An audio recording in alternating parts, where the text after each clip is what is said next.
So, of course, with Marvel movies being what they are, they don't always follow one another as typical sequels and trilogies do, which aren't really trilogies anymore because they're all a part of a long-winded tapestry for Marvel Universe stories. And that's the whole point. And there's been a lot of bumps in the road, but for the most part, the first 10 years, a pretty good run. So, such is the case with Spider-Man as well. He's actually introduced in a Captain America film, which is just the cool way they weave in and introduce new characters. Black Panther appeared in that movie too, so you get introduced to these other characters and all that, and it's all great. And then you get to see them in their own movie and explore more of their world and stuff like that. Black Panther got the better end of the deal. Not so much for Spider-Man. But Spider-Man is Spider-Man, and the hype of him being back at Marvel paid off overall. So then came Infinity War, and Spider-Man died. Oh no. Then Endgame comes, and he's back, and everything's fine, except, of course, Tony Stark died at the end. So the follow-up film was Spider-Man Far From Home. Because we got to put home in the title. You know, this is the Home trilogy. I'm guessing the next trilogy will have something else.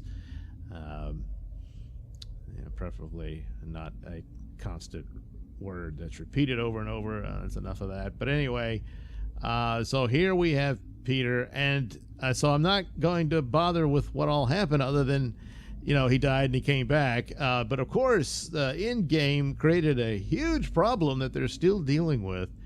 And so with Spider-Man Far From Home being the film to first follow all those crazy events, they decided to just laugh at it. Yeah, a little joke. It's the blip. Tee-hee. Tee-hee. Giggle tee-hee. So that's how they dealt with that. Yeah. And there was a lot of sitcom giggle tee-hee, just like in the previous film, so that was there. And Vulture's daughter, who? Liz, who? Now we're all on with Mary Jane. Not Mary Jane, MJ, Michelle. Yeah. So that's Peter's romantic pursuit. When one considers how quickly he got over Liz. But anyway. But the hope I had for it was Iron Man's dead. They're moving on, and with the characters that survived this, and Spider-Man being one of them, and that this would be the real Spider-Man movie. This would give you a full-on Spider-Man adventure, but for a few cool scenes in here and stuff that does call back to the comic books and whatnot, you don't get any of it. You certainly don't get the character of Peter Parker. They're still avoiding that, even though there is a brief little nod to, poor old Uncle Ben. But that's about it. The rest of it is silly hijinks and, Happy and Aunt May are flirting and all that. And that's, yeah. And so, Tony Stark's gone. Who's going to take his place? Well, Nick Fury does a bit, and then Happy, of course. So he's still got his father figures. And then, lo and behold, Mysterio plays a bit of a father figure this time around, too. Perhaps maybe an older brother type, which is interesting because Jake Gyllenhaal, who plays the character, was in the running to be Spider-Man way back when, but I guess Tobey Maguire edged him out, So, boy, small world, huh? Anyway, this, of course, is my second review on this. I had reviewed these films before, but for the purposes of looking back at Spider-Man, we'll do it again. But my opinion has not changed. I did not like the movie. And between the two, my feelings were the same for both of them. There's cool stuff here and there. I get, Vulture with Michael Keaton's performance beats out Gyllenhaal, but Gyllenhaal's pretty good in the character he's playing. But again, this is still an Iron Man movie. So if you wanted Iron Man 5, this is it. Even though he's dead, his ghost still haunts the franchise. and all of that. So, I mean, as the story unfolds, it stood to reason that, yes, there would be a scene, at least. I can understand that Peter would be mourning Tony Stark and all that. And that would be fine in and of itself. And then he moves on, and there's something afoot, and it's Mysterio and all of that. But the whole plot is what?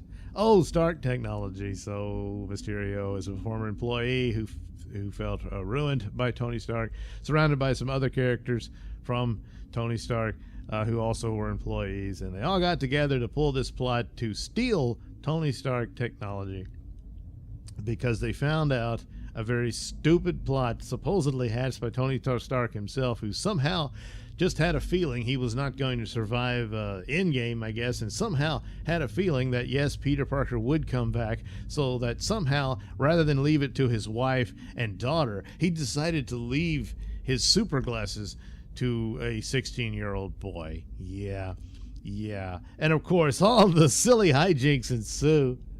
All of this under the auspices of Nick Fury, apparently, which we later learned was not Nick Fury. It was a Skrull, but that's all a part of the tee-hee bait and switch, you know? It's like in the trailers you had what looked to be Sandman. Oh, we're going to get the MCU Sandman. And Molten Man. Oh, we're going to get the MCU Molten Man. Oh, Hydro Man. Oh, we're going to... Oh, classic Spider-Man villains. Sucker. No, those were just illusions. Yeah. But I mean, it was a Mysterio episode, so it stands to reason you could expect something like that. So, but yeah, the idiocy of this idea that would even be considered, it's just sheer idiocy. It's insane. But that's the whole plot. Yeah. So the cool stuff, well, of course, some action scenes are really cool.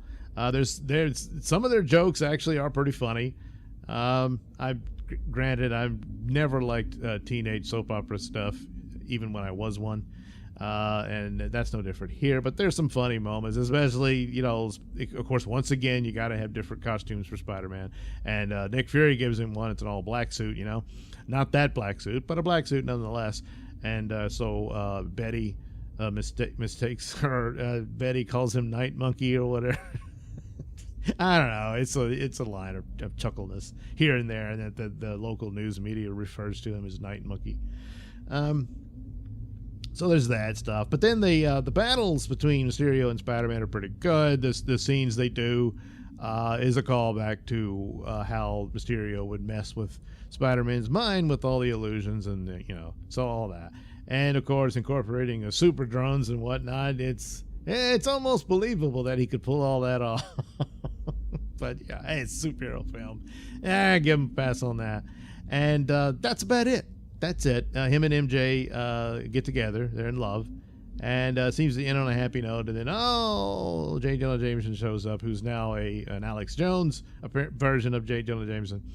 Which, I guess it works all right for this, each one is a different variation of it, but he's basically the same character, personality-wise, at least for him anyway.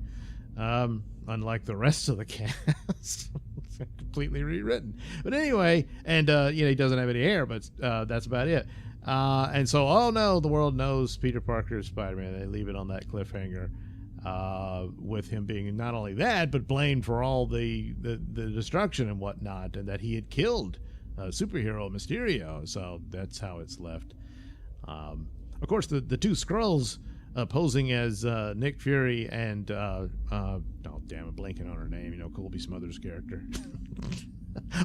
Agent Hill. Yeah, were actually Skrulls. I don't know why Agent Hill couldn't be the real one, but anyway, they were Skrulls. So they got to get on the phone back to Nick Fury, who's hanging out on a spaceship somewhere. So,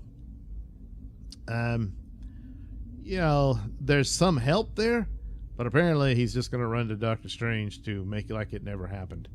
And then, terrible things ensue. So that's where we'll be for the next film, which, granted, the premise is far too intriguing to ignore, but and I'm hoping that it's good enough to be the third time will be the charm.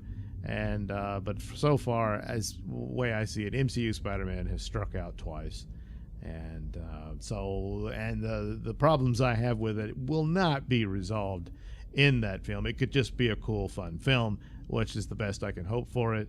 Just in the concept alone, and the reuniting of the other films all in one is, if they can pull it off and make it entertaining enough, it'll be cool. And apparently the same thing will be happening for the Flash film come next year. So a double. What are the odds that they would do the same thing? Oh yeah, well. So that's all there is to look forward to in that. Where of course Doctor Strange will be filling the role of Tony Stark. So it'll be a Doctor Strange film, but that, yeah. So that in and of itself, he'll have enough help to the movie's gonna be a big hit. There's no doubt. Spider-Man's just gonna stomp all over the box office, which has been pretty lackluster of late, even though there were some good films here and there, and some did very well despite the era we're living in, post-pandemic and all that sort of stuff. But Marvel has had a bad year, and pandemic is not enough as of an excuse to explain that. Those movies were pretty bad, and the D+ shows are just awful. So Spider-Man comes in and kind of lifts things up a bit, but this must be more of a Spider-Man project than the previous ones, and so it's more. This is a Sony picture, So you can hope for the best on that, but yeah, not a fan so far. And as far as I'm concerned, not really going to get real Spider-Man stories. Not getting Peter Parker, not getting any of it really.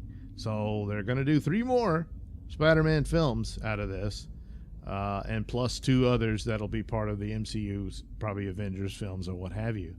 And then you'll see what they do after that. But it's just too bad, because I don't know that we're ever going to get actual Spider-Man out of this version of him. Maybe the next trilogy will be totally different, and they'll take it to the direction and ground him back into his own thing. Because I would have thought the follow-up to after Endgame and all of that, this was their opportunity to do a Spider-Man film and make it street level. Make it more of what the Spider-Man stories were for the most part. They're not all super cosmic adventures and the world can end and all that type of stuff. And although this one, it was all an illusion and whatnot of that, it's still, Shield's in it, and he's in Europe and all that, So, what are you going to... Now this next one, of course, the collision of the multiverse. So he's still not really going to get one. But, yeah, it is what it is. So Far From Home, yeah, but far from Spider-Man. It's just... Iron Man Part 5 and Doctor Strange 2 now in theaters, starring Spider-Man. Guest starring Spider-Man. So that's kind of how that goes. So anyway, there we are with my looking back at all of the Spider-Man films. Thanks for watching and listening. Say, while you're still here, why not like and subscribe and share with your many friends? Yes. Also, check out my mini stores in the link description below. Yes, where you can get t-shirts, hats, mugs, all those goodies with my artwork on them. Oh, yeah. And head over to indieplanet.com and pick up a copy of my comic book, Night Night. Oh, yeah. You can also catch me at my podcast, Mr Nailsin Show, on RadioMisfits.com. And you can also watch my videos on BitChute.com and now on Rumble.com. Oh, my goodness, so many places to watch me and my stuff. Oh, yeah. And if that's not enough for you, well, you can follow me on many social media platforms and say hi to your old pal, Mr. Nailsin.